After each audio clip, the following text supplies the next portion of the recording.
Saya yakin ada sesuatu terjadi kalau kita memakan minum ini dengan iman dan sikap hati yang benar. Ya, bukan magic, miracles. Ada mujizat terjadi. Nanti hari Jumat Agung ini, kan kita merayakan kematian Yesus. Saya akan berkhotbah juga dan semua pastor-pastor Gereja Mawar Sharon juga akan berkhotbah di Gereja Mawar Sharon yang terdekat di mana Anda berada. Jikalau Anda belum berjemaat di tempat lain, Anda silakan untuk bisa ambil perjamuan kudus on-site nanti bersama-sama dengan umat Tuhan. Tapi sekarang kita akan mengambil perjamuan ini bersama dengan saya, bersama dengan kami di rumah masing-masing ya. Mari kita buka firman Tuhan di Korintus ya, 1 Korintus pasal yang ke-11 ayat 23 sampai 32. Perjamuan kudus mendatangkan kesembuhan dan kesehatan, saya baca. Sebab apa yang telah kuteruskan kepadamu, telah aku terima dari Tuhan, yaitu bahwa Tuhan Yesus pada malam waktu ia diserahkan mengambil roti, dan sesudah itu ia mengucap syukur atasnya, ia memecah-mecahkannya dan berkata, inilah tubuhku yang diserahkan bagi kamu. Perbuatlah ini menjadi peringatan akan aku. Demikian juga ia mengambil cawan sesudah makan lalu berkata, cawan ini adalah perjanjian baru yang dimeteraikan oleh darahku. Perbuatlah ini setiap kali kamu meminumnya, menjadi peringatan akan aku. Sebab setiap kali kamu makan roti ini dan minum cawan ini, kamu memberitakan kematian Tuhan sampai ia datang. Jadi barang siapa dengan cara yang tidak layak makan roti atau minum cawan Tuhan, ia berdosa terhadap tubuh dan darah Tuhan. Karena itu hendaklah tiap-tiap orang menguji dirinya sendiri. Dan baru sesudah itu ia makan roti dan minum dari cawan itu. Karena barang siapa makan dan minum tanpa mengakui tubuh Tuhan, ia mendatangkan hukuman atas dirinya. Sebab itu banyak di antara kamu yang lemah dan sakit, dan tidak sedikit yang meninggal.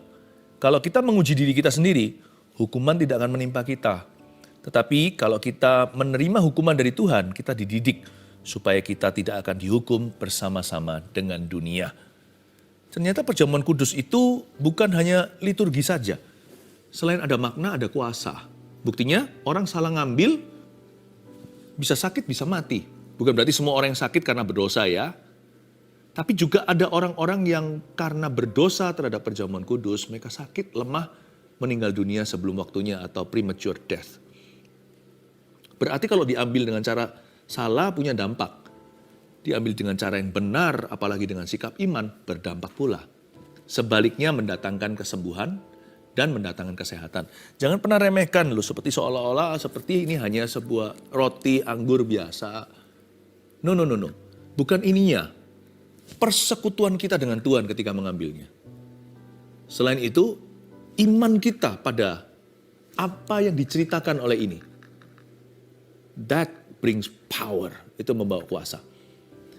Mari saya bacakan sekarang, saya jelaskan ya perjamuan kudus itu seperti apa. Sebab apa yang telah kuteruskan kepadamu, ayat 23, ini diteruskan sama siapa? Sama Paulus. Ini surat Paulus kepada jemaat di Korintus. Saya ulangi lagi, sebab apa yang telah kuteruskan kepadamu telah aku terima dari Tuhan. Ternyata perjamuan kudus itu idenya Tuhan Yesus. Bukan the church fathers atau bapak-bapak gereja kreatif sekali buat makanan minuman supaya kita mengingat Tuhan. Enggak loh, itu idenya Tuhan. Dan Paulus pun sebagai murid sebagai rasul yang bungsu, ceritanya dia itu lahir belakangan, dia nggak pernah tahu waktu Yesus last supper atau makan perjamuan terakhir dengan murid-muridnya, 12 orang. Paulus nggak ada di sana. Tapi setelah Paulus menjadi rasul, Tuhan Yesus menampakkan diri. Dan saya percaya dalam satu seri penampakan diri Tuhan Yesus kepada Paulus, Tuhan ajarkan, kamu harus tekankan kepada gereja-gereja untuk ambil perjamuan Tuhan. Berarti ada suatu maksud ilahi di baliknya. Makanya gereja-gereja mengadakan ini secara rutin. Di gereja yang saya gembalakan juga sama, sebulan sekali minimal. Kita mengambil perjamuan kudus bersama-sama. Saya besok hari Jumat ini, saya akan mengambil perjamuan, saya akan memimpin langsung perjamuan kudus secara pribadi dari GMS Surabaya Barat. Dari sana nanti saya akan tuntun Anda. Saya mau doa untuk kesembuhan, untuk orang-orang yang sakit datang. Tapi sekarang juga di saat teduh bersama kita doakan, kita juga mau doa untuk Anda ya. Sebab apa yang telah kuteruskan kepadamu telah aku terima dari Tuhan, Yaitu bahwa Tuhan Yesus pada malam waktu ia diserahkan mengambil roti. Pada malam waktu ia diserahkan, kenapa nggak ditulis pada waktu dia mau dibunuh? Yesus memang dibunuh oleh orang Itali. Yesus dibunuh oleh perwira-perwira Italia, orang-orang Romawi. Tapi Tuhan Yesus itu cerita kematiannya dimulai dengan pengkhianatan dari orang sendiri. Yesus itu dijual. Yesus itu kan dijual sama Yudas. Jadi cerita tentang Yesus ini bukanlah seperti seorang yang mati dibunuh oleh orang jahat. Bukan. Tuhan Yesus ini diserahkan. Diserahkan oleh tangan orang-orang berdosa. Dibunuh oleh tangan orang berdosa pula. Jadi memang Yesus itu mati untuk mengangkat dosa kita. Jadi harus mati di tangan orang berdosa. Supaya bisa mengampuni kita. Supaya bisa menebus dosa kita. Yesus ini diserahkan. He wasn't only killed, he was betrayed. Dia bukan hanya dibunuh, dia diserahkan. Sadari waktu kita nanti ambil ini, kitalah yang menyerahkan Yesus kayu salib. Sadarkah Anda? Kalau Tuhan masih traktir kita, bahkan hanya dengan simbol lambangnya itu berarti Tuhan sudah ampuni kita. Kalau Tuhan izinkan kita makan dan minum ini, berarti Tuhan sudah memaafkan. Ini cerita bagaimana orang berdosalah yang membuat Yesus terpaku di kayu salib. Anak Allah pencipta dunia, mati di tangan ciptaannya. Setan bungkam. Kalau Yesus yang kita bunuh aja mengampuni kita, setan mau dakwa apa? Kalau yang bersangkutan aja kita khianati aja memaafkan, setan mana bisa tuduh kita? Makanya jangan dengarkan tuduhan setan. Waktu Anda ambil ini, alami pengampunan Tuhan. He has forgiven you. Dosamu dan dosaku yang membawa dia ke kayu salib. Dan kayu saliblah, di sanalah Yesus mengampuni dosa kita. Saya mau kita semua mengerti pengampunan dosa. He has forgiven you. Jadi karena itu, berhentilah berbuat dosa. Tidak ada perlu lagi kita untuk lanjut dalam dosa. Tuhan doa ampuni, udah selesai, sekarang hiduplah untuk Tuhan. Ayat 24, dan sesudah itu ia mengucap syukur atasnya. Jadi Tuhan Yesus itu mengucap syukur. Di malam terakhir itu dia makan sama murid-muridnya. He gave thanks. Berapa kali sih di Alkitab kita baca di kitab Injil, Jesus gives thanks. Tuhan Yesus itu mengucapkan syukur. Kita juga harus belajar untuk mengucap syukur. Dari situlah di gereja ada satu kata untuk menjelaskan perjamuan kudus, Eucharist. Ya, Eucharist itu dalam bahasa Latinnya itu artinya given thanks. Sesuatu yang disyukuri. Ya, di gereja-gereja tradisional, Eucharis itu artinya itu. Tapi orang nggak ngerti apa sih? Itu bahasa asing. Ternyata artinya given thanks. Bukan cuma give thanks, bukan hanya bersyukur. Sudah disyukuri. Makanya nanti kalau kita ambil ini ya, nggak usahlah kita ngaku, nggak usah kita janji-janji palsu. Tuhan, aku mau berhenti dosa, aku mau apa? Loh, berhenti dosa, so pasti. Tapi bukan oleh kekuatanmu sendiri. Justru orang yang merasa diampuni itu akan muak dengan dosanya sendiri. Tapi orang yang janji-janji palsu malah jatuh. Yang penting nanti waktu kita ambil ini, kita bersyukur sama Yesus. Thank you. Terima kasih untuk pengorbananmu. Itulah sikap hati yang berkenan waktu mengambil perjamuan Tuhan. Giving thanks. Seperti ada lagu, give thanks with a grateful heart. And now let the weak say I am strong. Let the poor say I'm rich because of what the Lord has done for us. Lagu syukur itu loh. Dan sekarang biarkan yang lemah berkata ku kuat. Yang miskin berkata ku kaya. Oleh karena perbuatanmu Tuhan. Oleh karena pengorbanan. Meskipun aku tidak melihat tangan yang berlubang paku. Meskipun aku tidak melihat lumbung yang tertikam. Tidak melihat mahkota durinya. Sekalipun aku tidak melihat kuburnya kosong. Tapi aku bersyukur kau melakukan semua untuk aku. Waktu kita ambil ini gak usah sok suci. Gak usah juga merasa gak layak. Waktu kita ngambil ini udah jelas-jelas ini diambil oleh orang berdosa. Waktu kita mengambilnya as long as selama hati kita itu bersyukur akan pengorbanan Tuhan. Tuhan berkenan kita mengambilnya. Eucharis. Given thanks. Bersyukur. Jadi kita mengambilnya dengan ucapan terima kasih sama Tuhan. Thank you ya. You would do that, all that for me. Kau melakukan semua itu untuk aku. Andai kata di seluruh dunia ini hanya ada aku seorang yang berdosa. Dulu di zaman Kalvari 2000 tahun lalu, Tuhan pasti juga akan turun menyelamatkan saya. Buktinya, waktu Adam dan Hawa masih 2 orang, 1 couple, sepasang suami istri. Waktu mereka berdosa, belum ada 2000 orang. Hanya mereka saja berdua. Tuhan sudah memberikan suatu tindakan profetik. Ada satu hewan yang kulitnya diambil untuk menjadi cawat mereka karena mereka sadar mereka telanjang. Pertama kali korban terjadi dalam sejarah manusia. Meskipun itu hanya binatang, itu menunjukkan suatu hari nanti anak Allah akan berkorban untuk kita. Mana bisa sih hewan angkat dosa kita? Hewan sama kita loh mana mulia. Kita lebih mulia. Kecuali yang lebih mulia mati untuk kita. Yang paling mulia tidak ada harapan bagi Anda dan saya. Di zaman Adam dan Hawa, karya penebusan sudah langsung dijanjikan. Padahal waktu itu di seluruh bumi ya ada mereka aja. Hanya mereka. Di Taman Eden. Jadi jangan bilang begini karena bumi ini miliaran orang makanya Tuhan datang. Waktu zamannya Tuhan Yesus mati 2000 tahun lalu belum ada miliaran. Apalagi zaman Adam dan Hawa jatuh. Hanya mereka seorang. Hawa satu orang berdosa, Adam ikut-ikutan. Jadi kalau di seluruh dunianya hanya ada Anda seorang, Yesus akan mati loh. Tapi Yesus gak perlu mati lagi, dia mati sekali untuk selama-lamanya. Makanya sekarang ini untuk mengingatkan kita akan perbuatannya. Yesus mengucap syukur lalu ia memecah-mecahkannya. Ayat 24, dan sesudah itu ia mengucap syukur atasnya, memecah-mecahkannya dan berkata, inilah tubuhku, tunggu dulu, inilah tubuhku yang diserahkan bagi kamu. Yesus makan apa sih? Kalau kita tahu ya, sebenarnya waktu Yesus perjamuan makan malam ini, merayakan Passover. Merayakan kejadian bangsa Israel keluar dari tanah Mesir, berjalan di tengah-tengah Laut Merah yang kering.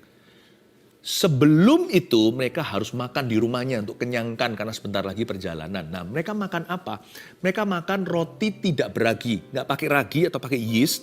Karena ragi perlu waktu di oven itu untuk berkembang. Jadi rotinya itu gepeng-gepeng gitu. Rotinya itu kering-kering.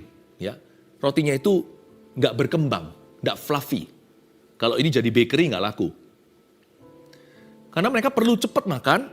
Lalu setelah itu malaikat maut mengambil nyawa semua yang sulung dari orang-orang Mesir, mereka harus segera berangkat mengikuti tiang api, tiang awan. Ini yang dirayakan waktu Yesus makan sama murid-muridnya, Passover. Lalu Tuhan ambil yang namanya roti tersebut, roti tidak beragi itu, dan dipecahkan dan berkata, ini tubuhku. Paham maksudnya? Roti tidak beragi ini modelnya seperti apa? Modelnya itu rotinya kering-kering gitu, seperti ada sayatan-sayatan, seperti ada goresan-goresan, lalu ada lubang-lubangnya. Karena roti itu gak sempurna. Persis seperti bilur-bilur Yesus di kayu salib. Tuhan berkata, mirip seperti roti itu. Aku akan bergores sebentar lagi untuk kamu. Aku akan berlubang paku. Bahkan di sini lubangnya berapa gak tahu. Yang ini kan mahkota duri. Saya pernah lihat di Israel itu tajam-tajam. Kayak jarum tapi itu tanaman. Itu ranting. Ngeri sekali. Yesus berkata, akulah roti yang tidak beragi. Ini Passover. Tapi Yesus berkata begini, kamu makan ini, setiap kali kamu makan ini jangan ingat Musa. Habis ini sejak hari ini aku ajari perjamuan kudus, setiap kali kamu memakannya, jangan pikirannya ke Laut Merah. Tapi itu semua hanyalah kejadian profetik untuk menunjukkan apa yang sesungguhnya. Itu semua bayangan, ini wujudnya. Suatu hari, aku tidak akan keluarkan kamu dari Laut Merah saja. Aku keluarkan kamu dari kebinasaan dosa. Bukan Musa. Tapi mulai hari ini setiap kali kamu makan roti Passover ini, roti Paskah sekarang. Setiap kali mereka merayakan Passover itu, ingatlah Yesus. Oh, jadi mengerti saya. Dari kitab Kejadian sampai Wahyu, semua itu mengacu ke Yesus. Gak ada Musa mengacu ke Musa, Yosua mengacu ke Yosua. Yosua sendiri artinya, nama itu loh dalam bahasa Ibrani, Yesus. Tapi dia bukan Yesus. Yosua itu bicara tentang nama yang satu, akar yang sama. Tuhan menyelamatkan. Semua mengacu ke Yesus sesungguhnya. Yesusnya kitab Injil Matius, Markus, Lukas, Yohanes itu. Yesus yang kita percayai dan cintai yang hari ini kita rayakan lewat perjamuan. Inilah tubuhku. Mulai hari ini baca Kejadian sampai Wahyu. Ingat Yesus. Ingat Yesus. Our greatest calling, panggilan kita terbesar sebagai anak Tuhan adalah mengingat Tuhan Yesus dan mengikutnya selama-lamanya. Aku mau cinta Yesus selamanya. Remember Christ, follow Christ. Bahkan Passover Musa yang segede itu di mata orang Israel. Yesus berkata, kalau kamu ingat Musa, ingatlah apa yang kulakukan di kayu salib. Itu lebih mulia. Oh haleluya. Ya. Ayat 25, demikian juga ia mengambil cawan. Sesudah makan. Iyalah habis makan ya pasti minum kan. Ia lalu berkata, cawan ini adalah perjanjian baru yang dimeteraikan oleh darahku. Tadi inilah roti, perbuatlah ini menjadi peringatan akan aku. Tapi ini cawan adalah perjanjian baru yang dimeteraikan oleh darahku. Perbuatlah ini setiap kali kamu meminumnya, menjadi peringatan akan aku. Yesus ambil anggurnya dan berkata, kamu minum ini, kamu ingat aku ya. Kamu ingat bahwa ini adalah darah perjanjian baru. Aku telah mengampuni dosamu. Simple ya. Saya mau ucapkan lagi. Lukas 24 bicara begini. Dalam memberitakan Injil, berita pengampunan dosa harus sampai ke seluruh bumi. Lewat saat teduh bersama, saya ingin mengatakan suatu kalimat yang membuat saya bangga jadi orang berdosa yang mengalami itu sendiri juga. Yang mengalaminya juga. Saya mau sampaikan kepada Anda bahwa dosa kita sudah diampuninya di kayu salib. Lihat, kamu setiap kali minum ini, there is forgiveness of sin. Ada pengampunan dosa. Tapi nggak berhenti di situ. Karena di sini tidak hanya dikatakan dimeteraikan oleh darah. Tapi ada kata perjanjian baru yang dimeteraikan oleh darahku. Kata perjanjian baru di situ itu artinya nggak berhenti sampai pengampunan. Kan bisa aja orang bohong aja. Diampuni lalu habis itu hanya memanipulasi. Enggak. Pengampunan Tuhan itu selalu berujung inner transformation. Selalu berujung transformasi dari dalam. Saya nggak percaya orang diampuni Tuhan lalu habis itu bisa kurang ajar sama Tuhan. Setelah orang diampuni Tuhan bisa sembarangan, sembrono, nggak mungkin. Meskipun kita tetap membuat kesalahan. Tapi pasti ada cinta. Orang yang pernah terjamah sama Tuhan pasti cinta Tuhan. Kalau orang cinta itu nggak akan sengaja ngelukain. Ada inner transformation. Makanya Tuhan berkata ini bukan hanya dimeterai dengan darah, ini perjanjian baru juga. Kalau Anda baca di Ibrani juga dikatakan perjanjian lama itu sudah disangkali sama orang-orang Israel, sama kita juga. Maka perjanjian yang baru, ini bukan bicara soal Alkitab, Old Testament, New Testament ya. Ini bicara tentang perjanjian dulu itu korban hewan. Itu udah lewat, sekarang ini korban Yesus. Tuhan berkata gini, aku akan menggantikan hati mereka batu dengan hati mereka yang daging yang lemah lembut. Aku akan menulis hukumku, hukum Tauratku di hati mereka. Tidak ada seorang pun yang suruh yang lainnya kenal. Mereka semua akan kenal Tuhan dari dalamnya. Dan aku akan melupakan dan mengampuni dosa-dosa mereka. Inilah perjanjian baru dengan Tuhan. Sebab setiap kali kamu makan roti ini dan minum, ayat 26, kamu ini sedang memberitakan kematian Tuhan sampai ia datang. Makanya saya ajari dulu sebelum kita perjamuan Tuhan. Kenapa? Kalau enggak kita akan salah mengambilnya. Perjamuan kudus itu sakral. Bukan karena ini rotinya gimana, ini minumannya. Enggak sih, tetap roti. Nanti di dalam mulut kita tetap roti. Ya, tetap anggur. Kita enggak minum darah, jadi jangan takut. Tapi di hati kita sesuatu terjadi. Pahami ya, ini spiritual. Ya. Kalau kamu memberitakan kematian Tuhan sampai datang, cara kita mengambil perjamuan kudus itu sebenarnya waktu kita mengambilnya kita sedang berkhotbah terhadap, bukan berkhotbah ke arah Tuhan. Bukan khotbah Tuhan ya, berkhotbah ke arah Tuhan, berkhotbah terhadap setan, berkhotbah terhadap diri sendiri. So how you take this? Bagaimana Anda mengambil ini? You are actually preaching to this tree. Bagaimana kita mengambilnya itu kita sedang berkhotbah mendeklarasikan sesuatu sebab kamu memberitakan kematian Tuhan sampai ia datang. Jadi jangan mengambil secara casual. Ambillah dengan sungguh-sungguh sebab kamu sedang memberitakan kematian Tuhan kepada Tuhan.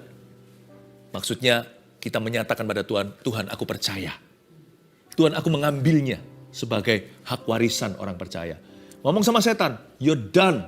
Anyah kamu setan, kamu tidak berhak di tubuhku. Bentuk penyakit apapun atau bentuk apapun dalam hidup ini, enggak tentu dalam wujud sakit atau sesuatu yang sifatnya jasmani, you are finished. Dan kita khotbah sama diri sendiri, ku telah mati dan tinggalkan cara hidupku yang lama, aku milik Tuhan. Itu dia. Kamu memberitakan kematian Tuhan sampai ia datang. Jadi bukan hanya kematian Tuhan, kalau kematian Tuhan itu kan pas. Sampai ia datang itu kan future. Jadi ini powernya di sini. Ini waktu kita ambil, kita menoleh ke belakang. Ada pepatah orang seringkali berkata, jangan noleh dong apa yang di belakangmu, kecuali satu, tolehlah Kalvari. Sampai kapanpun jangan pernah lupa, jangan pikun itu. Kita harus menoleh kembali ke belakang. Kalau mau memancing di masa lalu, pancinglah Golgota. Kita melihat lagi ke belakang. Tapi jangan hanya belakang doang, lalu selesai. Enggak. Belakang itu kita mendapat kekuatan baru, lalu kita berkata sama Tuhan, aku percaya Engkau akan membawa aku aman sampai seberang sana, sampai Ia datang. Perjamuan kudus itu adalah campuran antara masa lalu dan masa depan. Masa lalu, pengorbanan Kristus. Masa depan, janji-janji Tuhan. Wow, so powerful.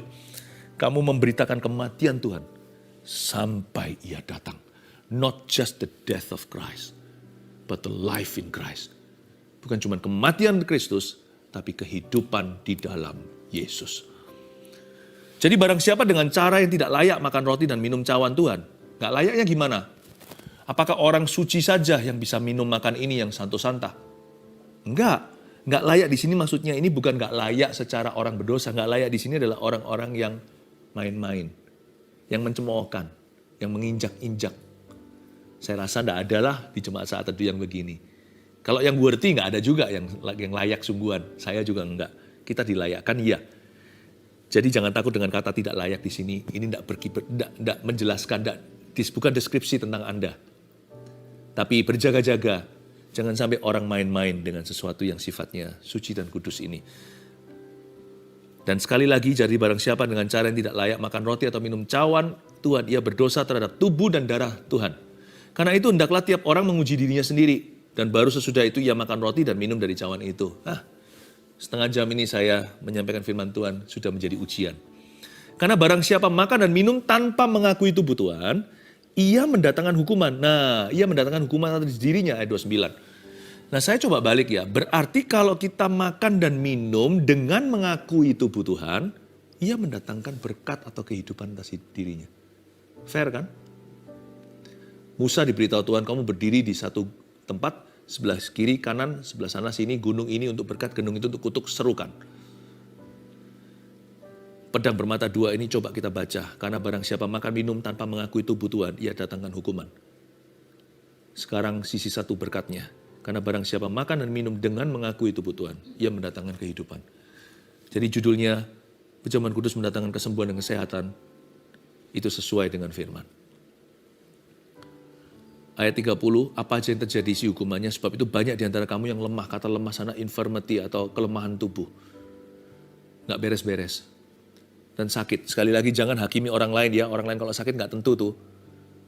Nggak tentu, nggak semua origin atau sumbernya sama.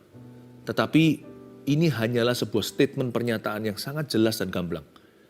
Namun demikian ada orang yang lemah, sakit, bahkan mati, ya bahkan meninggal. Tidak sedikit lagi di Korintus yang meninggal gara-gara mereka mencemoohkan tubuh dan darah Tuhan. Jangan lakukan. Kalau saya baca ayat 30, saya mendapatkan bahwa di dalam perjamuan kudus ini ada potensi divine healing and divine health. Biasa, tapi ketika kita masuk dalam doa dan kita lakukan perintah Tuhan, sebab yang diteruskan oleh Paulus ini telah dia terima dari Kristus.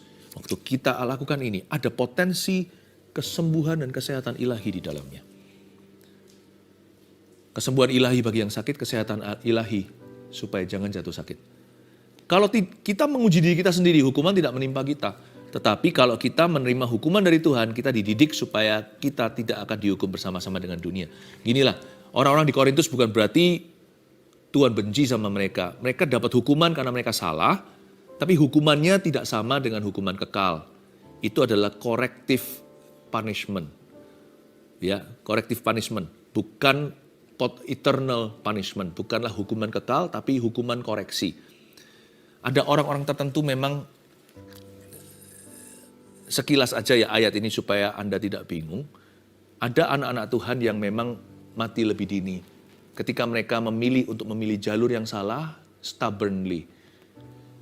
Memang fondasinya tetap Kristus, mereka percaya Tuhan. Jadi mati tetap masuk dalam kerajaan sorga. Tapi ada orang tertentu dicabut dini sama Tuhan. Kenapa? Karena kalau tidak, orang itu akan jauh lebih merusak. Merusak dirinya dan orang lain. Tapi Tuhan itu tidak gegabah membuat keputusan seperti ini. Dan ini bukan urusan kita, ini kedaulatan Allah. Ini hanyalah menjelaskan kebenaran. Ini bukan untuk kita yang menentukan. Kita nggak ada hubungan. Ya, Tuhan itu bukan seorang quitter. Seringkali orang-orang yang jahat pun Tuhan kasih waktu itu sampai belasan tahun. Seperti Saul, Raja Saul itu. Atau bisa puluhan tahun bahkan, karena Tuhan itu maha sabar. Tapi kita juga bisa merasakan terkadang Tuhan izinkan orang tertentu itu mati sebelum waktu. Karena kalau tidak, malah justru bahayanya suatu hari orang tersebut bisa binasa. Sometimes God pluck somebody out earlier. Tapi kalau kita hidup berbuah di dunia dalam takut akan Tuhan, saya percaya tabung panah kita akan penuh. Panjang umur tidak terjadi karena orang nyanyi setiap kali kita ulang tahun, happy birthday to you, tiup lilinnya. Tapi panjang umur itu karena Tuhan memakai hidup kita. Amin. Perjamuan kudus mendatangkan kesembuhan dan kesehatan. Saya kasih 3 poin, Anda catat. Yang pertama, mengambil perjamuan kudus adalah perintah dari Tuhan. Apa yang kita lakukan sebentar lagi ini perintah dari Tuhan. Ini bukan ide saya, bukan ide siapa. Dan saya sudah gak sabar Jumat Agung nanti saya akan pimpin jemaat secara langsung untuk perjamuan kudus. Selama ini kita gak bisa ambil di gereja, tapi kali ini kita bisa sama-sama untuk minumnya on-site di tempat. Puji Tuhan. Mengambil perjamuan kudus adalah perintah dari Tuhan. Nomor 2, tujuan perjamuan kudus adalah untuk mengingat Kristus. Itu saja, cukup. Itulah ujian kelayaan. Kalau Anda waktu mengambil ini nanti mengingat perbuatan Tuhan di kayu salib. Bukan sekedar mujizatnya saja membangkitkan orang mati seperti Lazarus. Tapi lebih dari itu, tujuan utama Kristus datang ke dunia adalah anak manusia datang bukan untuk menghakimi tapi untuk menyelamatkan. Karena begitu besar kasih Allah pada dunia, Ia mengaruniakan anaknya yang tunggal. Supaya barang siapa percaya kepada Yesus Kristus, dia tidak binasa melainkan beroleh hidup kekal. Ketika kita mengambilnya, kita mengingat Kristus. Yang ketiga, perjamuan kudus itu mendatangkan kesembuhan dan kesehatan.